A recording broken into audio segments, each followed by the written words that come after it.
Sa ikalawang sunod na linggo ay asahan na ang rollback sa presyo ng produktong petrolyo kasunod ito ng patuloy na pagbaba ng tensyon sa gitnang silangan dahil sa ceasefire. Ano nga ba ang epekto nito? Hindi lang sa presyo ng produktong petrolyo kundi sa ekonomiya ng bansa.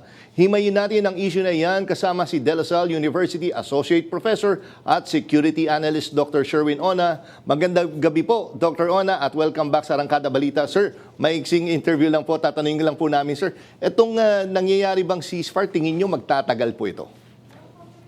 Yeah, mukhang papunta tayo doon, Jack, kasi nakikita natin na both parties, ang United States at saka Iran ay medyo nandun sa papunta sa ceasefire, Gusto na nila magkaroon ng tigil putukan at maraming mga bansa din ang sumusuporta nito, lalong-lalo na yung mga Gulf states. So, mukhang positive itong nangyayari nito at we're very hopeful na magpatuloy ito. Pero sir, yun nga, syempre, kaya ba natin pagkatiwalaan si US President Donald Trump? Alam naman natin na biglang nagbabago po.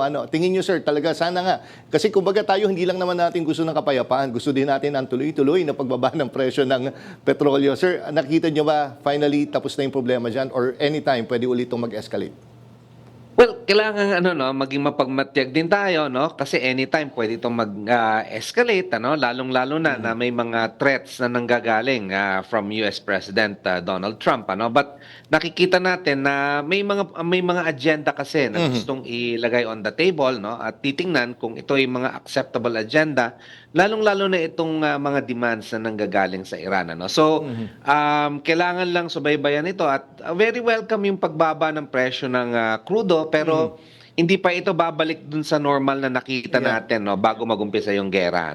Dahil nga sa dami ng damage na nangyari. Yeah, pero anything siguro na magkaroon ng rollback, very welcome po sa ating mga Pinoy. Lalo na kahit sino, basta gumagamit ng produktong petrol. Pero sir, last na, itong yung blockade, di ba, nagkaroon ng threat si US US President Donald Trump, ay natuloy ba ito? Or nandyan pa yung threat? Yeah, oo. Nakapwesto yung mga barko nila at saka ang balita is patuloy silang nagre-rearm with the threat na iba-blockade nga yung mga ports ng Iran, At kung ito yung mangyayari, of course, mag-e-escalate na naman itong kaguluhan na to at makikita natin ang epekto nito sa world oil supply. Oh, and Professor Ona, buti naman sa pagkakataon nito, huli na tayo nag-interview. Sinabi natin ay nagsisimula pa lang gulo, wala pa tayong nakitang relief anytime soon. Pero ngayon nga, medyo kahit paano, nakita tayo ng sinasabi nga na light at the end of the tunnel. Sana nga magtuloy-tuloy po. Again, maraming salamat, Professor Ona ng De La Salle University. Happy weekend, sir. Thank you, Jack. Mabuhay kayo.